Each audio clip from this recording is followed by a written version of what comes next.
Ngiyakhuleka kwesizwe sakwethu, ngiyakhuleka kubathandi nabalandeli bale YouTube channel esigodlweni kwaZulu ayithole.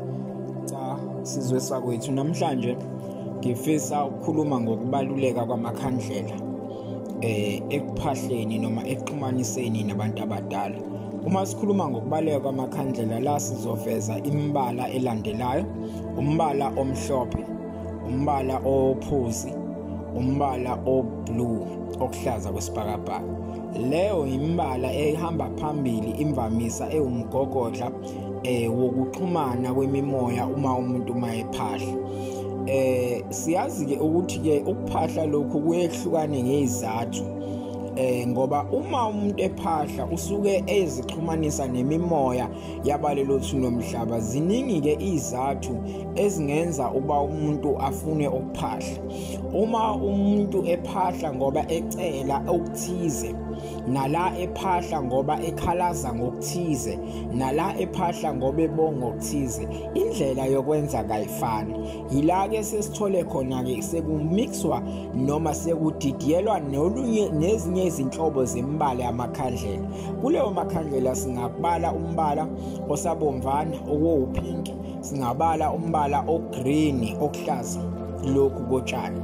Eminye imbala leyo sibale onsomi okuwuphephule. Eminye imbala leyo ethuka isingena ngenxa yokuba leso sizathu osiphahlelayo siba sikuphi.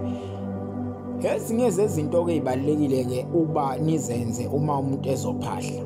Okokuqala, kubalekile kuba ayihlambulule yena nangokwenhliziyo nangokomzimba, ukuze inkulumo azoyithula ethongeni noma azoyidlulisa kubantu abadala bemuzwe. Nendlela yokuphahla ibalekile. Impepho phakathi kwekhaya ayishiswa nombani noma ikanjani, kepha uma ufuna ukuxhumana nethongo uyaphumela ngaphandle. Kuneyindawo ke evamile noma eziseduze neziko lokuxhumana nemimoya: umfula, intaba. Ezinye zeyindawo lezo eziseduze la umuntu angaya khona uyophahla khona nokuxhumana khona. Njoba ngiwaveza ke lamakhandlela ngokulandelana kwawo, yizona ibani lezi ezisetshenziswayo. Kuya kube khona kwesinye isikhathi uthola ukuthi inkinga nempi inkulu, uyadinga ukuxhumana nethongo, ucele mhlawumbe uvale okuthize okubi, la lingangena ikhandlela elibomvu.